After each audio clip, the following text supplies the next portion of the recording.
Now, this is a very interesting topic. Why do people in the Middle East have some of the lowest rates of cancer if we compare this to the entire world? Let's do a deep dive.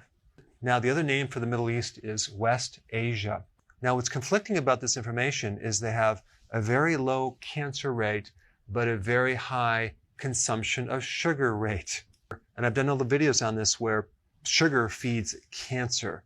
So the question is, how are they actually getting lower rates of cancer despite consuming so much sugar? In fact, the Middle East consume more sugar than pretty much any other parts of the world. Now, yes, they have a lot of diabetes and they have obesity and they have other issues, but cancer is on the low side.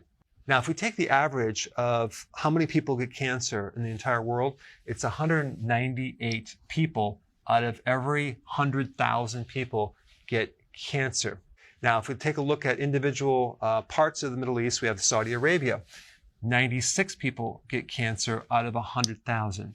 Yemen, 97 people out of 100,000. Oman, 104. Qatar, 107. UAE, it's 107. And Kuwait is 116 people out of 100,000 people get cancer. So you can see, if you live in these countries, you have a much less risk of getting cancer. Let's compare this with Australia.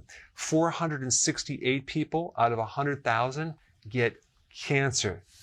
They take number one. They get first place in getting cancer. Number two, Ireland is 374 people out of 100,000 people.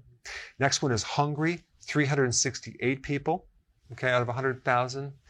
And then United States, 352 people out of 100,000 people develop cancer. So what is so unique about the Middle East? Well, number one, fasting, Ramadan. Now, Ramadan is a religious fast that extends over the course of 1 month. Now, that 1 month is just 1 month out of the entire year.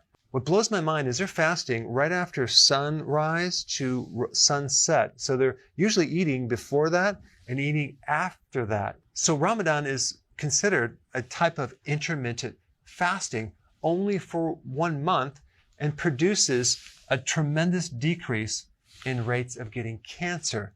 That's quite remarkable. So why does fasting help with preventing cancer? Well, it starves cancer. Do you realize there's between 10 and 50 times more insulin receptors in a cancer cell versus a normal cell? What does that mean? That means that cancer cells have a very avid or greedy hunger for glucose because they have more receptors to eat glucose. Okay, so this is how they diagnose cancer through a PET scan.